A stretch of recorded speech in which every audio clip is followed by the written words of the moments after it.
Whenever you are. Okay.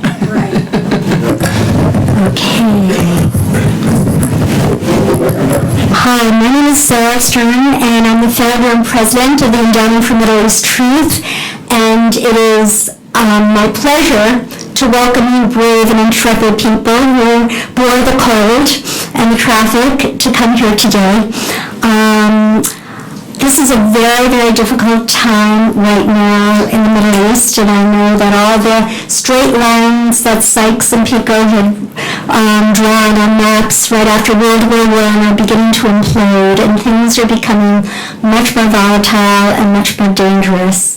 And there's no one better to address this very, very dynamic fluid situation, than General Michael Flynn. That was awesome. Thank you so much.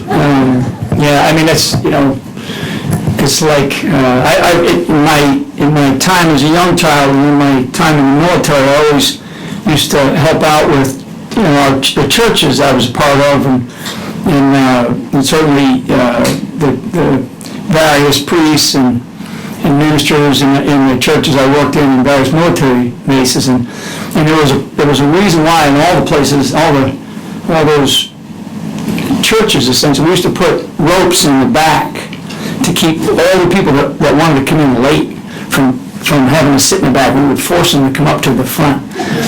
And anyway, so this is really, really important.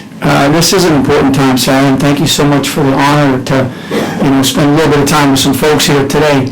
I know we're going to get rolling here a little bit later, but I actually put together some prepared remarks because I want to be very precise about how I describe some of what we're facing. There's a lot of things that we're facing, and I do very, very much appreciate those who endured, as well. To me, I'm from New England, so this is a light, breezy day, but for those that endured, certainly anybody that traveled last night, anybody that traveled this morning to be here today, so really, really important. EMET, it's really, you have the Middle East part in the middle, but it's really the endowment for truth, and the phrase that I love and that I use is that the thing about the truth is that the truth fears no questions. And it really, really doesn't. Because if that's all you have to worry about is telling the truth, then you don't feel what it is that your challengers will have to say to you because it's the truth. And so I think it's really, really important. So I'm gonna go through these remarks because I prepared them for this purpose today. I'll get through them fairly quickly, and I will stop and then open it up to any questions. I do very much appreciate those of you that are in our government that are here, and I understand that there's some folks from the Commerce Department with some interns, and also met one young gentleman who's now serving on a congressional staff from the military. So there's probably some other former military or maybe serving military. I don't know, but really important. Anybody that serves our nation in any capacity, I pay very, very close attention to what's going on around the world and also in our country. And when you look at what's happening around the bubble we call Washington, D.C., the American public are just sick and tired of the nonsense and the baloney that they're hearing and seeing coming out of this place. And I read an article this morning that I sent to one candidate, and I basically said, essentially the article was written for people in Washington, D.C. Written by a think tank, really strong article against, a particular person who they think, should or should not run for president. But the point was that as I wrote, I'm like reading and thinking, God, somebody in the middle of this country, in Iowa, or some of these other parts of our country that wasn't a switch on, they're going to read this and they're going to go, wow, this is just filled, it's full of what?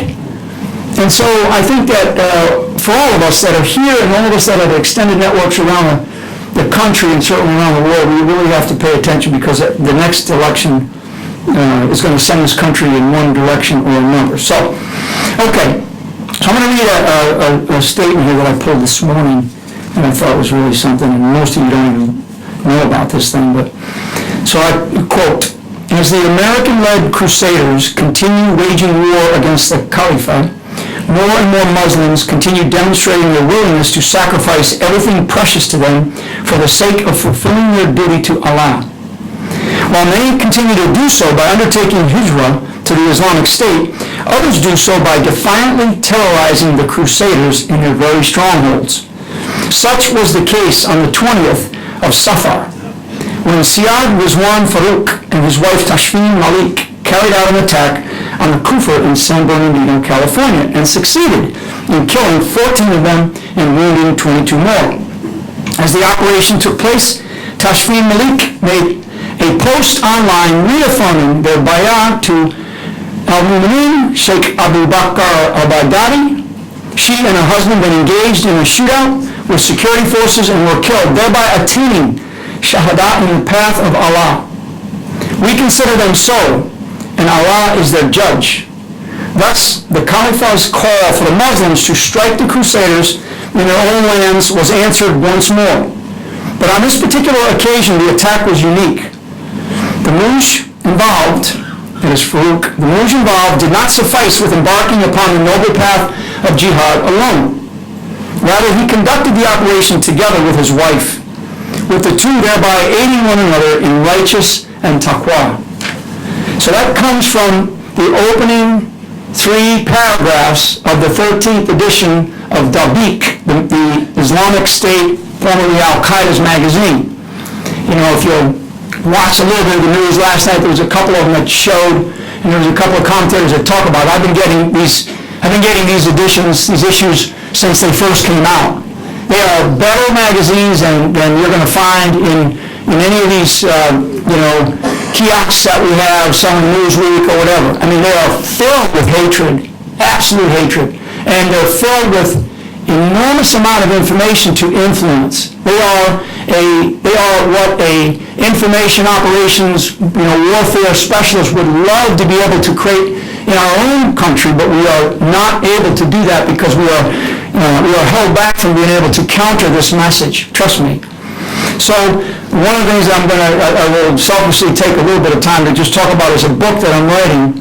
And the name of the book is The Field of Fight, How We Can Win the Global War Against Radical Islam and Its Allies. It won't come out till probably mid-summer, and the timing is actually purposely designed.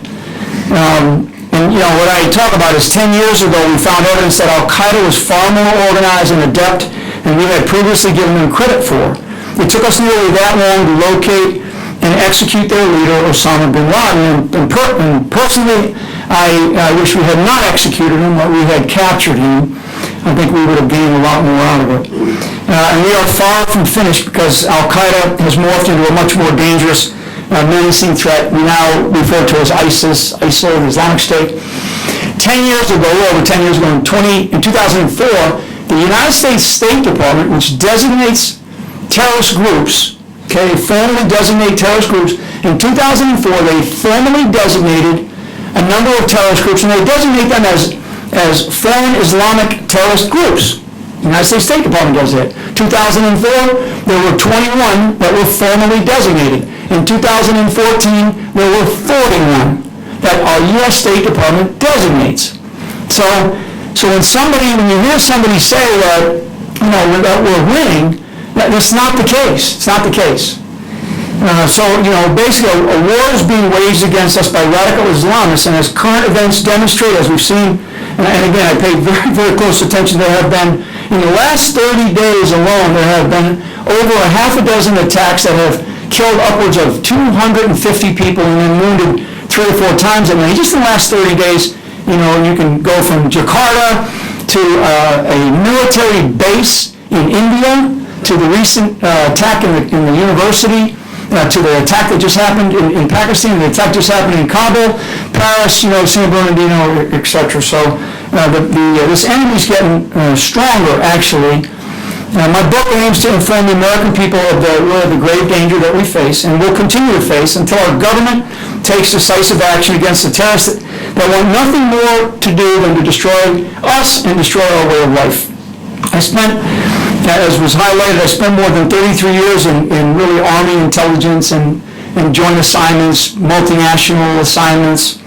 I work closely with real, I thought really strong leaders like Stan McChrystal and Dave Petraeus. Mike Mullen used to be the chairman, and others. I served around other people who I really thought highly of, and today, I see them like Bob Gates. I've spent a lot of time in Bob Gates's, sort of war room and just in discussions that he's given to us while he served. And really, I think he's a really brave guy. I'd love to see a guy like that actually run for president, but he probably wouldn't do that. I've also served as the Assistant Director of National Intelligence under Jim Clapper. I was twice confirmed by the Senate, twice appointed by this current president to serve at the 3-star level in 2 jobs, Assistant Director of National Intelligence and Director of Defense Intelligence Agency. So I had an enormous privilege to be part of something that I really spent my life preparing myself for. As the director of DIA, I'm also responsible. I'm also the most senior military intelligence officer in the Department of Defense. So from really coordinating on-the-ground operations to, in places like Iraq, Afghanistan, other places around the world, to building reliable intelligence networks, preparing strategic plans for fighting radical Islam, I've really seen firsthand witness to what I would just describe as government screw-ups, cover-ups in some cases, censored information that leaders don't want us to know. And, Judicial Watch is one organization that still, works very diligently with some of these court cases up in the Southern District of New York that are able to pull some of these things out, sort of show the American public. Because the one thing about transparency, and this is where the American public and our government has a real problem, there's a lack of trust. And one of the things about being transparent is transparency breeds trust. So I'm an intelligence officer. My life in the military has been about secrets. But actually, what I found out about 10, 15 years ago, actually you have to be more transparent if you really want to build the trust that you need in order to accomplish your mission. So, a year before I was scheduled to retire, I kind of describe it as I was sacked as the director of the Defense Intelligence Agency. For among other things, telling a congressional committee, that in open session, and so therefore the American people, that we're in much more danger than we face or have faced in the past, and certainly in the years ahead if we don't do something. So the field of fight and how we can win the global war against radical Islam and its allies is really just I try to succinctly lay out why we have failed to stop these terrorist groups from growing and what we must do to stop them. And the core message is that if you don't understand your enemies, it's a lot easier, if you do understand, it's a lot easier to defeat them. And because our government has really concealed actions of terrorists like bin Laden, frankly, even post his demise, and groups like ISIS and the role of Iran in this rise of radical Islam, it's like I believe, we went into Baghdad, we probably should have gone into Tehran if we were just picking places to go. We don't really fully understand the enormity of the threat that they pose against us. And if you just read the Beat magazine, which is posted online, and I encourage you to do it, it's the 13th issue. So it's really, the book is really a call to action that's, I believe, common sense, and it's just a sensible, informed read, and I hope anybody who does read it find it original. It basically asserts that we must find a way to fight, not just to fight, but to win. So that all said, America and the world requires leaders that are intellectually honest and can speak clearly and frankly to the free citizens that are facing violence from radical Islamists. Leaders must use precise language to describe the threat facing the planet, because the populace is smart enough, our citizenry is smart enough to understand the difference between the ideology of radical Islam and the religion of Islam. I'm not going to stand up here and say that I'm a Quranic expert, but I've read it. I've talked to individuals enough, and I've spent certainly, the last 15 years, if not longer, trying to understand what it is. And also years and years studying religions because religions have a lot to do with warfare, frankly. Failing to use precise language confuses Americans and leads to really harmful ideas and definitely inappropriate or ineffective outcomes. Failure to use precise language causes hundreds of millions of really moderate Muslims around the world, that some say are natural allies in this struggle. And I'm not there yet, but I know I've talked to enough Muslims who do believe that there's a huge misinterpretation, but there's an interpretation of Islam by a very large segment within their society. And they question our intellect, and it questions our intellect, and I think it's rightly so, and our dedication to helping get rid of the violence from radical Islamists. 2 administrations now, okay, not just this administration, but this administration I think has really doubled down on this lack of understanding and this misinterpretation. But 2 administrations now have failed to explain clearly what we are facing, and so my advice to people listening is we must not have a third. We cannot afford to have a third. And it's not just about radical Islamism, because there's a lot of other issues that we face around the world today. But clearly, this is sort of the wolf closest to the sled. The importance of honest and intelligent leadership as the world deals with a massive refugee crisis, for example, and the rising violence from deadly, violent, radical Islamist groups cannot be emphasized enough. We have to differentiate between the religion of Islam and the twisted culture of deadly, violent, radical Islamists that distort the ideas of Islam to justify the murder of anyone that doesn't like them. The innocents being murdered daily are mostly and often Muslims. And that is a fact lost on many observers. But maybe in Q&A I'll talk a little bit about what I think Muslim leaders should be doing. I'll give you a little bit of insight into what I've been doing and what I'm about to do over the next 30 days. We should demand that the world unite to stop them. We should demand that the world unite to stop these guys, and not just words. And there has to be actions that follow that. Standing up to evil is hard, but it is not optional. It is not optional. I mean, just think about the history of other tragedies that we have seen. So standing up to evil is very hard, but it's not optional. We don't have an option.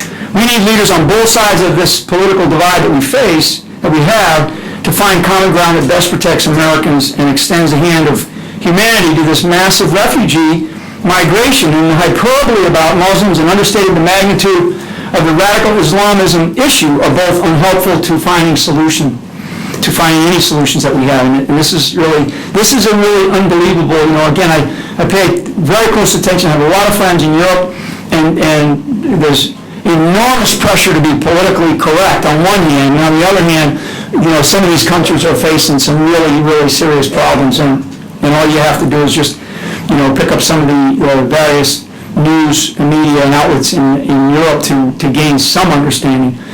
But in this time of expanding radical Islamist violence, when ISIS is telling us that they have inserted, and they've told us this publicly, that they have inserted operatives into the migrating refugee population, and Homeland Security and FBI officials are telling our Congress that there are gaping holes in the immigrant screening process that we have. I think it's prudent for all nations to ensure careful screening of any immigrants coming from regions of the world that host radical Islamist terrorist organizations and these problems. We shouldn't demonize Congress or presidential candidates for wanting to guarantee the most recent group of refugees is properly screened. I mean, there's a reason why we call people illegal immigrants. The first word. So if they're illegal, and there's a lot of them here, and they're not all just radical Islamists, but there's a lot of illegal. So if they're here illegal, that's against our law. So respect one strategic advantage that we still retain in our country, and that's called the rule of law. Trust me, I've been to 6 continents. 6 continents.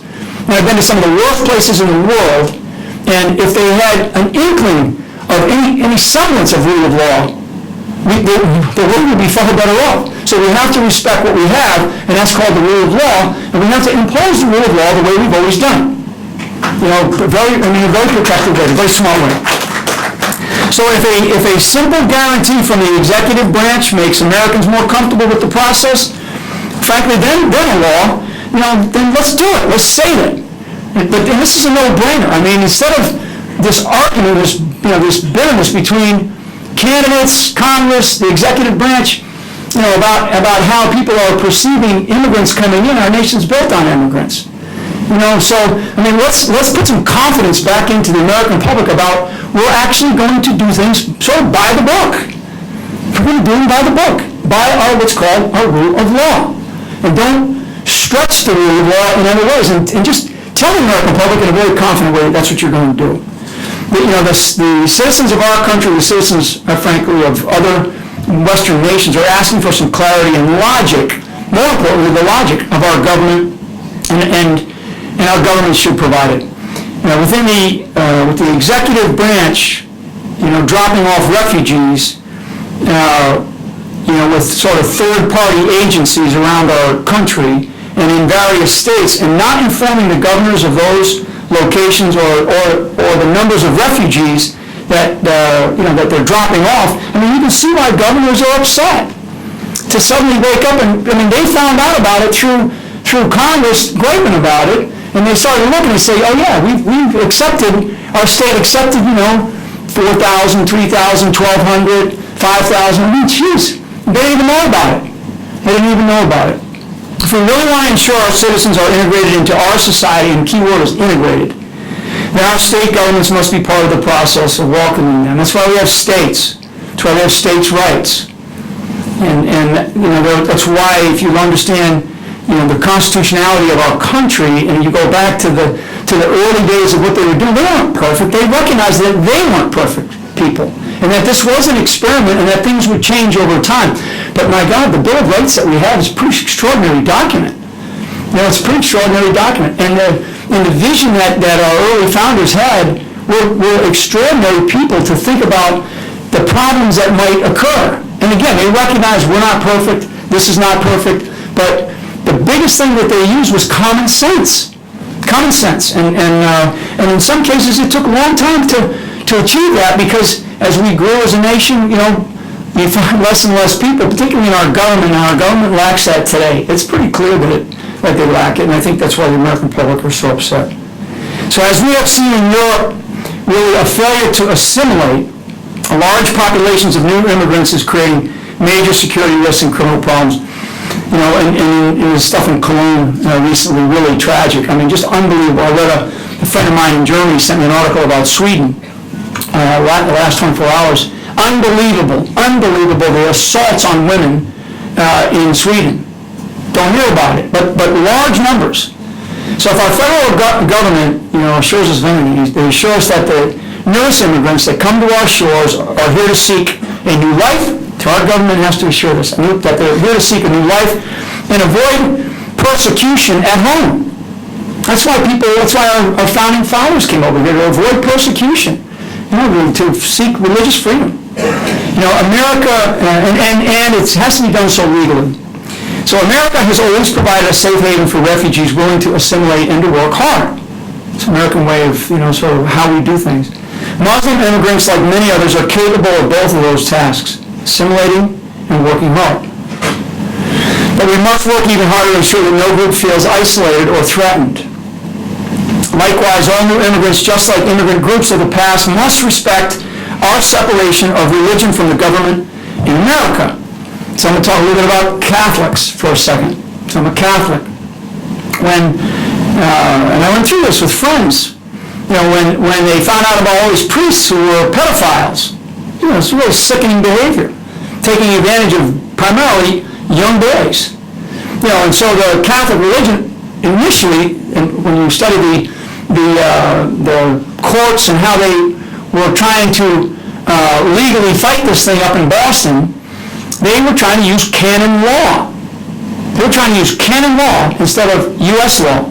And good enough for the judicial system, and our judicial judges basically said, threw that out and stuck with U.S. law. They were trying to use canon law, which would have allowed basically allowed those priests to get away with real, sickening behavior. So, now we're looking at this thing called Sharia law. And there are governments that are based on Sharia law. The Islamic Republic of Iran, the government of the Islamic Republic of Afghanistan, Islamic Republic of Pakistan, Kingdom of Saudi Arabia, Jordan, etc., etc. And so you have to study Sharia law. You have to understand what Sharia law is. And we have people in this country that are trying to impose Sharia law in the court system in this country. I mean, this is again, I mean, come on in, like it says up in Ellis Island, basically, come on in, join us, and seek liberty, freedom, work hard for us. The reason why Hitler thought he could beat the United States of America, because he thought that this mixed race society could never defeat this perfect race called, the Nazi race, right? And that's why it's one of the things that was part of his belief system. If you read books like Mein Kampf. So I mean, he believed that there was this perfection that existed, and no way could this crazy mixed race country beat this perfect race. I mean, unbelievable. And like I say, and I mentioned it, in other places, we'd be praying at the altar of Adolf Hitler had he won. So again, the world must unite and stand up against really these barbaric murderers by specifically targeting and undermining their radical interpretation of Islam. It has to happen. We've stood up to murderous regimes and groups in the past, whether they were Russian communists or Japanese imperialists, or certainly, as I just mentioned, the Nazi Socialist Party, better known as the Nazis, right? So, and others, fascism, these isms that have existed that have been really just poor, incredibly ugly behavior, and we're facing another ism, radical Islamism. And we have to recognize it for what it is. Tyrants will always rise, and free people that believe in human rights and human decency will always be called upon to put them down before they murder scores of innocent people in the name of better governance in society, and whatever that is for them. And this time in our history, this time is no different. So we cannot kid ourselves. We cannot make this sound like it's something different. We cannot. I've been following this particular threat for a long time, and they are dedicated. They believe they're winning. I believe that they are. They are achieving their goals. And so, like I said, this time is no different. Deadly, violent, radical Islamists around the globe are at war with the entire human society that does not share their beliefs. And this definitely includes every Muslim that will not bow to them. We cannot worry that some of the nations, both Sunni and Shia of the world, that we need to combat, deadly, violent, radical Islamists that might be Islamist-leaning themselves. Okay, so there are countries around the world, and certainly in the Middle East region, that are Islamist-leaning themselves, as I just mentioned a few. And they know that violence in the name of religion is wrong. I've talked to many of these leaders there, over the last few years, certainly over the last decade, if not the last probably 6 months. They know that it's wrong, and that they must be persuaded. In some cases, they're going to have to be persuaded to get on the right side of this war against ISIS, Al-Qaeda, Boko Haram, and the various ilk that have declared real war against us. Otherwise, those countries will pay a price. They will pay a price internal, and they know it. They feel it. 65 million Arabs right now lack education in the Arab world, in the larger Arab world. 65 million. So when you start to look, you break that number down into the number of young men, young children, the ilk that we are facing, they grab hold of those. Many of you have seen some of the stuff where they're training children on a variety of things. And so we have to recognize that in some cases, we're going to have to convince them. Otherwise, if they do not change their behavior, then we need to have a completely different conversation with some of those countries. A completely different conversation. And whether we decide as Americans, frankly, as in our selfish self-interest as Americans, never mind our other allies, do we deal with these countries? Should we deal with these countries? This is a big decision. A lot at stake. And